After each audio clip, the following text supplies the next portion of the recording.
Hello students, welcome to Notebook. Have you heard of Hampi, located in the state of Karnataka? It is now recognized as a UNESCO World Heritage Site and it is now visited by religious pilgrims and tourists from all over the world.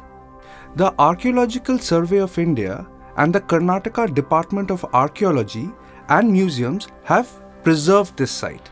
The Vijayanagara Empire was established in Hampi long ago in 1336 by the brothers Harihara and Bukka. The empire flourished under the rule of the Rayas, Nayakas and the Sultans till about 1614 AD. From its early days, the Vijayanagara Empire extended over a region known for its diverse language, religions and cultures. How do we know about the administration, culture, religion and life in the Vijayanagara Empire? We know about Hampi or the erstwhile Vijayanagara Empire from the careful and exhaustive research undertaken by the historians. The historians imagined and reconstructed the history of Vijayanagara Empire from the accounts of travelers, the local literature written in Telugu, Tamil, Kannada and Sanskrit, and the ruins of architecture found at the site. A Venetian traveller, Niccolo di Conti, a Persian traveller, Abdur Razak, a Portuguese traveller, Domingo Pais, and Ibn Battuta have all written valuable accounts which help us reimagine life during the rule of the Vijayanagara rulers.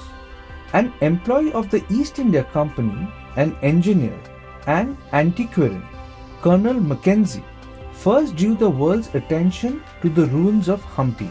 He prepared the first survey map and then numerous surveys were made of the region.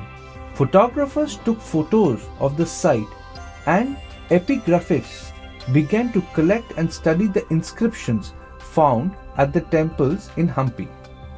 Scholars have worked to record, collect and preserve information about Hampi for many years. Colonel Mackenzie even relied on the memories of priests at the Virupaksha temple and the shrine of Pampa Devi. The place also had been mapped in detail by cartographers. Look at the maps on screen. The entire area was first divided into a set of 25 squares, which were again subdivided into smaller squares. The smaller squares were subdivided into smaller units. Remains of pillars and platforms tell us that Vijayanagara had a busy marketplace. Historians have also traced the existence of roads, paths, bazaars, and beautiful temples. All these ruins and records tell us about the ideology, cultural influences, likes and dislikes of the Vijayanagara rulers. After all, they planned the layout of the empire and executed the constructions. The Vijayanagara kings or Rayas competed and sometimes fought with the sultans of the Deccan and the Gajapati rulers of Orissa. They were also influenced by the architecture and culture of their rivals or competitors. The Rayas were also influenced by the past tradition of South India, especially the Cholas of Tamil Nadu and the Hosalas of Karnataka.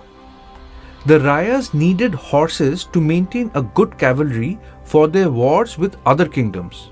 Arab merchants and local Kudirai Chettis or horse merchants controlled and managed the import of horses from Arabia and Central Asia to Vijayanagara. Vijayanagara was a prosperous place where wealthy customers demanded high-quality exotic goods. The market sold spices, textiles, precious stones and jewelry for these customers. The revenue from the trade made the empire rich. The Sangamas, Saluvas and the Tulavas had ruled the Vijayanagara region. Krishnadeva Raya was one of the most important Tulava rulers who expanded the empire, acquired the land between the Tungabhadra and the Krishna rivers, and defeated the rulers of Orissa and the Sultan of Bijapur.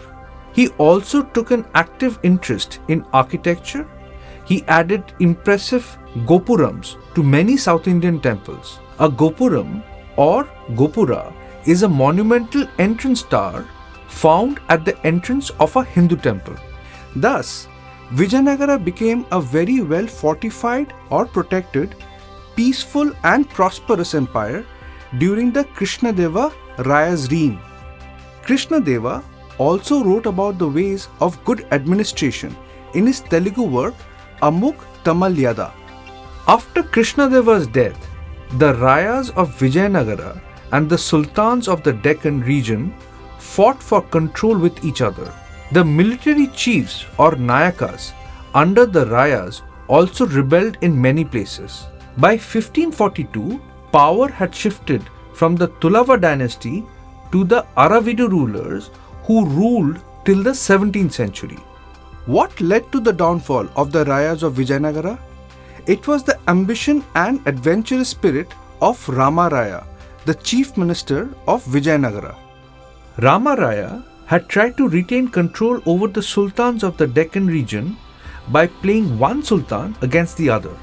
The sultan soon found out about his divide and rule policy and formed an alliance against him. The combined armies of the sultans of Bijapur, Ahmednagar and Golconda conquered the city of Vijayanagara in 1565. Rama Raya was defeated at Rakshasi Tangadi or Talikota, where he had led his army into battle. The relationship between the Rayas and the Sultans had once been cordial, although they had religious differences. Krishnadeva Raya was given the title establisher of the Yavana kingdom because he had supported some of the sultans. After Krishnadeva's death, the Sultan of Bijapur had also settled disputes or conflicts in Vijayanagara. Other than the sultans and the new Aravidu rulers, the army chief or the Nayakas had also challenged the power and authority of Vijayanagara Rayas. The Vijayanagara kings introduced and established the Amara Nayaka system, which was very innovative. It had borrowed ideas from the Ikta system of the Delhi Sultanate. The land of the empire was divided into several large and small tracts called Ikta under the Ikta system. These Iktas were assigned to the soldiers, officers and nobles. In the Amara Nayaka system, the Rayas gave the Amara Nayakas or the military commanders territories to govern. The commanders collected revenue from the peasants, artisans and traders of these territories. They used the revenue for personal use as well as for maintaining an army of elephants and horses. The Vijayanagara king retained their control over the southern peninsula thanks to these effective fighting forces of animals. The Amara Nayakas gave the kings gifts and tributes. The king also transferred them from place to place in order to control them. Many of the Nayakas established independent kingdoms during the 17th century and the imperial state of Vijayanagara collapsed. The city of Vijayanagara can be divided into two large centers, the royal center and the sacred center. We will learn about these two centers and the layout and infrastructure of the empire in our next video. See you soon!